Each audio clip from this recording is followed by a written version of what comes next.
Good morning students. आज हम करेंगे प्रेपरेशन ऑफ हेलोएरीन्स। हेलोएरीन्स का we have already done. So preparation of haloarenes, first is halogenation of benzene.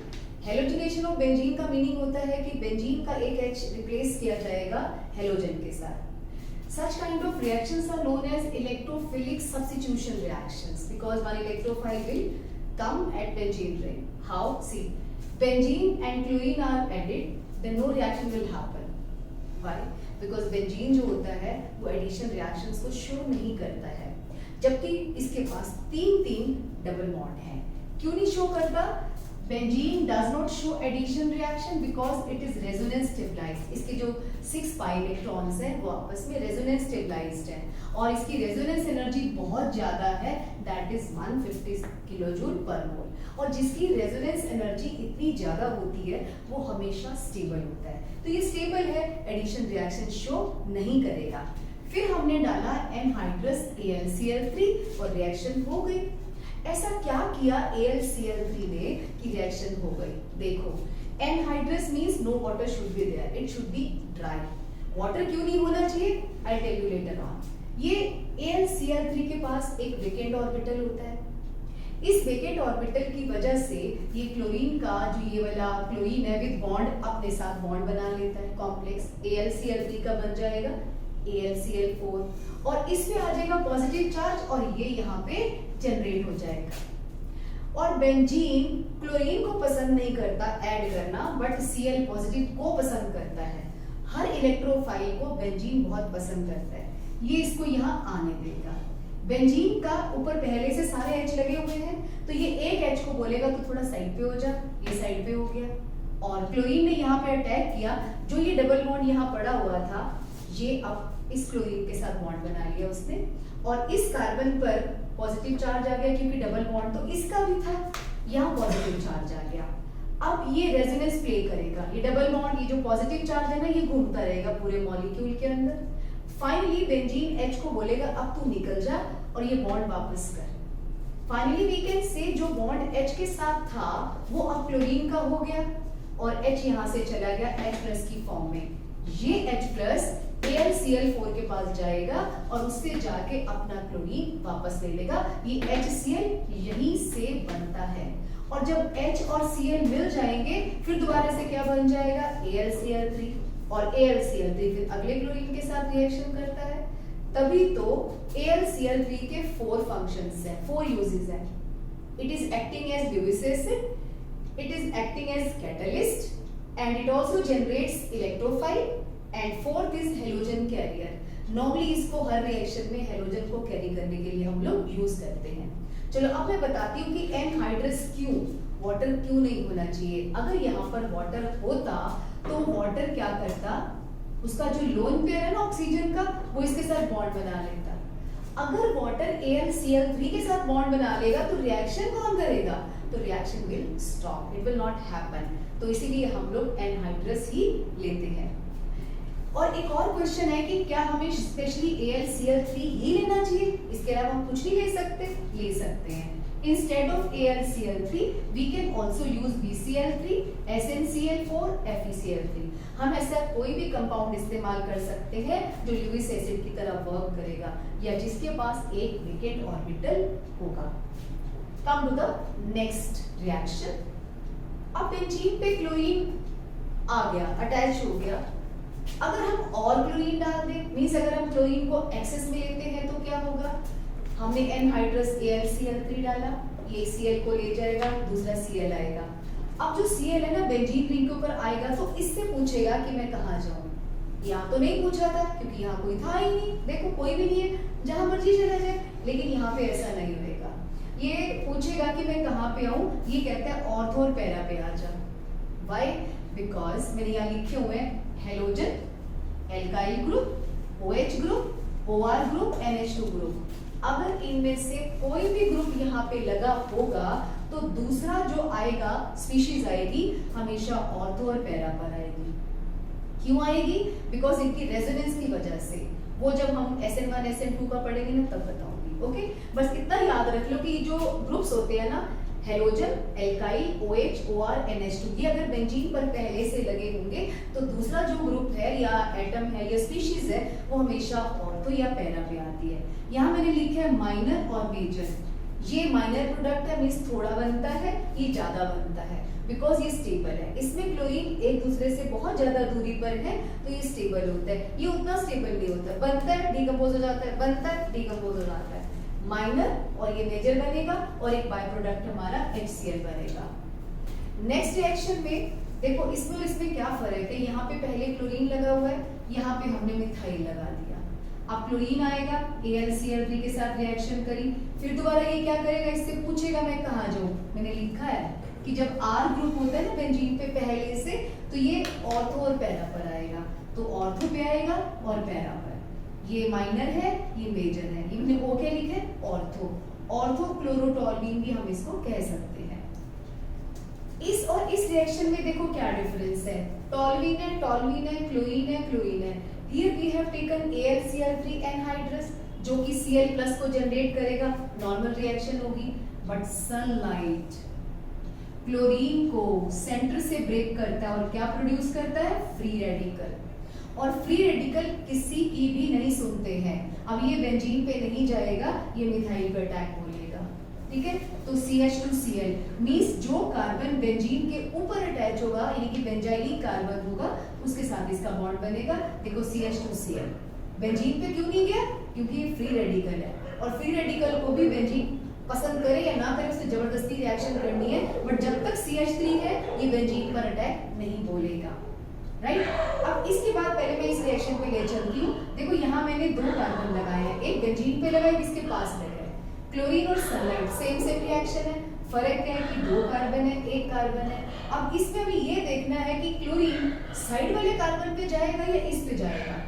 Chlorine कहता है तुम कितने भी कार्बन लगा लो, मुझे केवल बेंजीन के ऊपर लगा हुआ कार्बन पर ही अटैक करना है।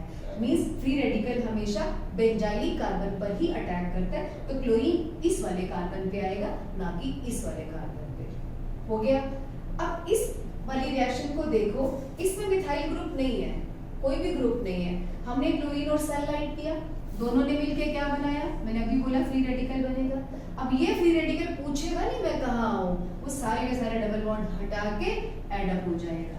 जबकि हमने शुरू में क्या पढ़ा था, एडिशन रिएक्शन शो नहीं करता, बट यहाँ पर इसकी चलेगी ही नहीं। क्यों? क्योंकि फ्री रेडिकल किसी की सुनता ही नहीं है, तो यहाँ पे सारे एड अप हो जाएंगे। इसका नाम है बेंजीन हेक्साक्लोराइड। बेंजीन पहले था, हेक्साक्लोराइड अब आ गया, लेकिन गौर से देखो बेंजीन तो है ही नहीं इसमें, सो ये नेम रॉन्ग है, मिसनोमर है। तो BHC का IUPAC नेम है 1 2 3 4 5 6 hexachlorocyclohexane. It is no more benzene now, it has become cyclohexane. Another name है इसका गैमिक्सीन, एक है लिंडेन, और ये बहुत अच्छा इंसेक्टिसाइड है। जब आपके पेड़ पौधों में कीड़ा लग जाता है तो हम इसी को डस्ट करते हैं ऊपर, इससे इंसेक्ट्स मर जाते हैं, ठीक है। ये तो होगी हमारी हेलोजिनेशन ऑफ बेंजीन और उसके सारे पॉइंट्स। नेक्स्ट है हमारा फ्रॉम बेंजीन डायजोनियम क्लोराइड। हम पढ़ क्या रहे हैं, हेलो एरीन्स की प्रेपरेशन।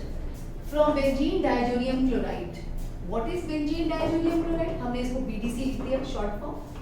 देखो बेंजीन बेंजीन को बोलते हैं, डाई का मतलब 2, एजो का मतलब नाइट्रोजन, इयम का मतलब पॉजिटिव चार्ज, क्लोराइड ये रहा। तो ये इसका नेम आप अच्छी तरह से याद कर लो, इसकी स्ट्रक्चर क्या होगी, benzene die azonium chloride.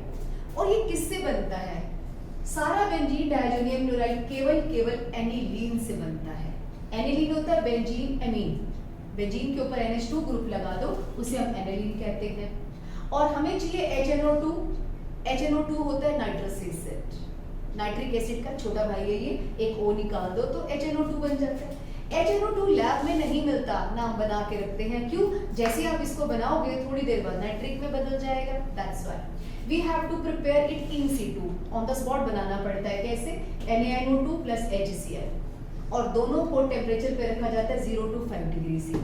Temperature के बिना मार्क्स नहीं मिलेंगे, टेम्परेचर मस्ट है, 0 to 5 ही होना चाहिए। तो 0 to 5 डिग्री C पे ये दोनों मिलके HNO2 बनाते हैं। अब ये HNO2 एनिलीन के साथ रिएक्शन करके बनाएगा N2Cl, benzene diazonium chloride. But make sure temperature should be 0 to 5 degree C. अगर आपने टेम्परेचर ज्यादा कर दिया तो अपने आप फिनोल बना लेगा, राइट। चलो हमारा टेम्परेचर 0 to 5 है, हमने चेंज नहीं किया।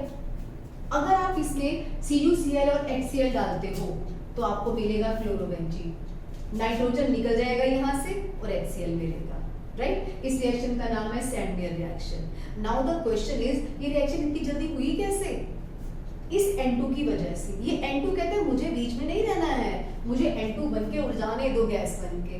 तो N2 का गैस बन के उड़ जाना ही ड्राइविंग फोर्स है, तभी तो ये बहुत सारी रिएक्शंस करता है, क्योंकि N2 को निकलना है यहाँ से जल्दी। तभी तो टेम्परेचर अगर 5 डिग्री से ज्यादा हुआ नहीं है, वाटर के साथ रिएक्शन करके फिनोल बना लेगा। इसको तो जाना ही है नाइट्रोजन को। ओके, अगर हम CuCl की बजाय कॉपर का पाउडर यूज करें तो भी रिएक्शन हो जाती है। और अगर हम CuCl यूज करते हैं तो name of the reaction Sandmeyer है, कॉपर का पाउडर यूज करेंगे तो name of the reaction Gattermann है। तो देखो यहाँ ब्रोमोबेंजीन बन रहा है। अगर आप यहाँ HCl लेते तो क्लोरोबेंजीन बन जाता। इन दोनों की एक ही बात है, आप HCl HBr कोई भी ले सकते हैं। सैंडमेयर में CuCl है, गैटरमैन में कॉपर का पाउडर है। थर्ड रिएक्शन है Ki। अब Ki को किसी कैटलिस्ट की जरूरत नहीं पड़ती। I बहुत अच्छा लीविंग ग्रुप भी है, अटैकिंग ग्रुप भी है। तो ये देखो I आ गया यहाँ पे, N2 निकल गया यहाँ से, नाइट्रोजन तो जानी ही है। No name is given to this reaction. Then come to the next reaction. अब हम बना रहे हैं फ्लोरोबेंजीन। फ्लोरोबेंजीन हमेशा नखरे वाला है। पहले स्वार्ट्स रिएक्शन थी और अब देखो बाल, शी, मैन, 3 जने आ गए। बाल बच्चा, शी फीमेल, मैन मेल, पूरी फैमिली आएगी तो मैं रिएक्शन करूंगा, ऐसा फ्लोरो वाला बोलता है। इसका मीनिंग सच्ची मुझे ये नहीं है कि बच्चा, मम्मी और पापा, ये बाल-शीमन नेम है रिएक्शन का, बाल-शीमन रिएक्शन। हम पहले इसमें डालेंगे HBF4 फ्लोरोबोरिक एसिड। देखो ये सारी की सारी 1 स्टेप में रिएक्शन हुई थी, बट ये 2 स्टेप में होएगी। पहले हमने डाला HBF4 जिसका नाम है फ्लोरोबोरिक एसिड, फिर ये Cl हटेगा विद BF4, ये देखो BF4 यहाँ आ जाएगा, H और Cl will go, N2BF4 benzene diazonium fluoroborate is the name of this compound. फिर हम इसको हीट करते हैं, हमें फ्लोरोबेंजीन मिलता है, ये BF3 निकल जाएगा, N2 यहाँ से निकल गया। ये होगी हमारी बाल-शीमन रिएक्शन। बट तुमने देखा पहले हमने एनालीन से ये बनाया, इससे ये बनाया, फिर ये, हमारी रिएक्शन हुई है 4 स्टेप में। बट इस रिएक्शन को हम ऐसे भी कर सकते हैं। देखो एनालीन है ना, इसमें HCl की जगह पे पहली HBF4 यूज कर दो तो डायरेक्टली भी आप बना सकते हो बेंजीन डाइएजोनियम फ्लोरोबोरेट। फिर उसको हीट कर दो तो ये एग्जाम में कभी कभी ये सीक्वेंस भी आ जाता है, बट एग्जाम में ये सीक्वेंस भी आ जाता है। Both are right and both of these are known as Balz Schiemann reaction. Third method है Raschig process. Very simple, benzene लो, HCl लो, इसको एयर में हीट कर दो in the presence of catalyst CuCl2, you will get chlorobenzene. Simple reaction, कुछ नहीं है, इसे हम रेशिंग प्रोसेस कहते हैं। नेक्स्ट है Hunsdiecker Borodin reaction. Same reaction halo alkanes की प्रिपरेशन में भी थी, बस वहां पे यहाँ पे हमने C2H5 लिया था, या मिथाइल ले लो, यहाँ पे बेंजीन ले लो। Silver benzoate is the name of this compound, silver benzoate. Bromine डाला CCl4, एक ब्रोमीन Ag को मिलेगा, एक ब्रोमीन बेंजीन को मिलेगा, ये देखो, और CO2 बीच में से निकल जाएगा। वेरी सिंपल रिएक्शन, बड़े आराम से करोगे हो जाएगा। This is all about the methods of preparation of haloarenes, halogenation of benzene, जिसमें सबसे ज्यादा इंपॉर्टेंस किसकी है, एनहाइड्रस AlCl3 की, और सनलाइट वाले मैंने सारे एग्जांपल्स बता दिए। ये बीच के पॉइंट्स हमारे इंपॉर्टेंट हैं, जनरल हैं। और बेंजीन डाइएजोनियम क्लोराइड से हमने बना लिया, रेशिंग बना लिया, हंस-डीकर बोरोडीन भी हमारा हो गया। नेक्स्ट पॉइंट है हमारा फिजिकल प्रॉपर्टीज, वो भी साथ में ही लिख दिया है फिजिकल प्रॉपर्टीज। फिजिकल प्रॉपर्टीज में मेनली हम लेते हैं फिजिकल स्टेट क्या होगी, सॉलिड होगा, लिक्विड होगा, गैस होगा, कुछ खास बात हो तो हम नोट करते हैं, नहीं तो नहीं। अब इनमें हेलो एल्केन्स में बता देते हैं, छोटे मेंबर्स हैं ना वो तो गैसेस हैं, हायर मेंबर्स लिक्विड्स हैं, और हायर स्वीट स्मेलिंग लिक्विड्स हैं, like chloroform sweet smelling liquid होता है, राइट। दूसरा हम पढ़ते हैं मेल्टिंग पॉइंट, तीसरा हम पढ़ेंगे सॉल्युबिलिटी, चौथा कोई खास पॉइंट है तो पढ़ते हैं, नहीं तो फिजिकल प्रॉपर्टीज में हम इतना ही पढ़ते हैं। वेल, फिजिकल प्रॉपर्टीज में सबसे पहले है हेलो एल्केन्स इनसोल्यूबल होते हैं वाटर में। नंबर 1, वाटर पोलर सॉल्वेंट होता है। हेलो एल्केन्स भी थोड़े थोड़े से पोलर है। देखो, हैलाइड पे पार्शियल नेगेटिव चार्ज है और एल्काइल पे पॉजिटिव चार्ज है। बट ये वाटर में क्यों नहीं डिसॉल्व होते? ना तो ये देखो वाटर के अंदर पहले से H बॉन्ड है, जो वाटर के बीच में H बॉन्ड है, अगर ये उनका H बॉन्ड तोड़ के बीच में अपना स्ट्रॉन्ग बॉन्ड बनाता है तो सोल्यूबल हो जाएगा। ना तो ये वाटर का H बॉन्ड ब्रेक कर सकता है, nor it can make as strong bond as was present in water, that's why they are insoluble in water. आप ये भी कह सकते हैं कि हेलोएल्केन और वाटर की जो इंटरेक्शन होती है वो इतनी वीक है, उससे इतनी कम एनर्जी निकलती है जो सफिशिएंट नहीं होती सोल्यूबल करने के लिए। Haloalkanes are insoluble in water, neither they can break H bond present in water, nor they can make as strong bond with water as it was present earlier. That's why they are insoluble in water. दूसरा है melting points and boiling points. इनके melting और boiling points अब हम इसको रब कर देते हैं यहाँ से ताकि अच्छे से समझा पाऊँ। ये देखो, यहाँ मैं points लिख रही हूँ। मेल्टिंग और बॉइलिंग पॉइंट्स इनके हेलोएल्केन्स के हाइड्रोकार्बन से ज्यादा है। अगर मैं कहूँ ये एल्केन से ज्यादा है क्योंकि ये पोलर है, नंबर 1। नंबर 2, अगर मैं इन दोनों में से कंपेयर करूँ किसका बॉइलिंग पॉइंट मेल्टिंग पॉइंट ज्यादा है तो किसका ज्यादा है। तो यहाँ हमने क्या सीखा, larger the number of carbons higher is the melting point. Third point है, अगर मैं यहाँ पे Cl लेती हूँ और यहाँ पे Br लेती हूँ, अब किसका बॉइलिंग पॉइंट ज्यादा है, इसका। तो यहाँ से हमने क्या सीखा, हायर द साइज ऑफ या bigger the size of halogen higher is the boiling point. Bromine बड़ा होता है क्लोरीन से, दैट्स व्हाई बॉइलिंग पॉइंट ज्यादा होगा। फोर्थ पॉइंट में हमने क्या सीखा, यहाँ पे 2 Br है और यहाँ पे 3 Br है, इसको हम ब्रोमोफॉर्म कहते हैं, it is known as bromoform, ये भी पता होना चाहिए। अब इन दोनों में से बॉइलिंग पॉइंट किसका ज्यादा है, इसका। यहाँ हमने क्या सीखा, larger the number of halogen higher is the boiling point. Fifth point में हम क्या सीखने वाले हैं, ये देखो 1 क्लोरोप्रोपेन है, ये 2 क्लोरोप्रोपेन है, ये लगभग स्ट्रेट है। मैंने Cl वैसे लगा दिया नीचे, ये ऐसे है। ब्रांचिंग जैसी होती है बॉइलिंग पॉइंट कम हो जाता है, क्योंकि ब्रांचिंग से क्या होता है, मॉलिक्यूल का सरफेस एरिया कम हो जाएगा, वेंडोबल फोर्सेस कम होंगे, बॉइलिंग पॉइंट कम, तो इसका बॉइलिंग पॉइंट ज्यादा है। तो बॉइलिंग पॉइंट में इतने सारे पॉइंट्स है। Haloalkanes itself is having higher boiling point than alkane because of polar nature. Larger the number of carbon higher is the boiling point, higher is the size of halogen higher is the boiling point, larger the number of halogens higher is the boiling point, and with branching boiling point decreases because surface area decreases, van der Waals force decreases। ये सारे points हमने इसमें cover किए हैं। उसके बाद है हमारा डाइपोल मोमेंट का एक क्वेश्चन आता है अबाउट डाइपोल मोमेंट। ये 2 क्वेश्चंस हैं। One is this is CHCl3, we call it chloroform. Next is CH2Cl2, I'm drawing the structures. Next is CH3Cl. The question is, तीनों में से सबसे ज्यादा डाइपोल मोमेंट किसका होगा? डाइपोल मोमेंट एक वेक्टर क्वांटिटी है। देखो, जो मोर इलेक्ट्रोनेगेटिव है डाइपोल उसकी तरफ जाता है, इन दोनों का डाइपोल मोमेंट एड अप हो जाएगा और इसका इसके साथ थोड़ा सा कैंसिलेशन हो जाएगा, क्योंकि टेट्राहेड्रल स्ट्रक्चर में क्या होता है, 2 और 2 अलग अलग ऑपोजिट साइड्स पे होते हैं। इनका डाइपोल मोमेंट जो एड अप हुआ है इसके साथ थोड़ा सा कैंसिल होगा, तो इसकी वैल्यू थोड़ी सी कम आएगी। इस वाले केस में 2 Cl है, दोनों का एड अप होगा, लेकिन कैंसिलेशन किसी के साथ भी नहीं है, तो इसका डाइपोल मोमेंट इससे ज्यादा है और इसका डाइपोल मोमेंट कम है। और यहाँ पर तो एक ही Cl है, तो डाइपोल मोमेंट बहुत ज्यादा कम होगा। तो सबसे ज्यादा डाइपोल मोमेंट किसका है, CH2Cl2 का out of all these 3, right. एक और क्वेश्चन है, ये रहा, ऑर्थोडाइक्लोरोबेंजीन, मेटाडाइक्लोरोबेंजीन, पैराडाइक्लोरोबेंजीन, these are the common names, but the IUPAC names are 1,2-dichlorobenzene, 1,3-dichlorobenzene, 1,4-dichlorobenzene। इसका डाइपोल मोमेंट इसका 0 है बिकॉज कैंसिलेशन इज हैपनिंग। इस वाले में दूर है तो उतना ज्यादा एडिशन नहीं होएगा, ये दोनों पास पास हैं तो इनका डाइपोल मोमेंट एड अप हो जाएगा। डाइपोल मोमेंट की वैल्यू ज्यादा है, इसकी थोड़ी और इसकी 0 है डाइपोल मोमेंट। फॉर श्योर जिसका डाइपोल मोमेंट ज्यादा होता है उसका बॉइलिंग पॉइंट भी ज्यादा होता है, तो तीनों में से बॉइलिंग पॉइंट किसका ज्यादा है। बट जब हम मेल्टिंग पॉइंट देखते हैं तो डाइपोल मोमेंट नहीं देखते, हम ये देखते हैं कि इसकी सिमेट्रिकल स्ट्रक्चर है।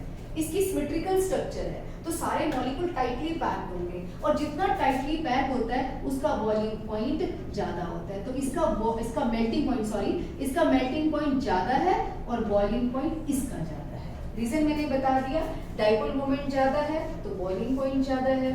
इसका सिमेट्रिकल स्ट्रक्चर की वजह से क्लोज पैक्ड स्ट्रक्चर है तो इसका हाईएस्ट मेल्टिंग पॉइंट होगा। So this is all about this today's lecture, preparation of haloarenes and physical properties, right?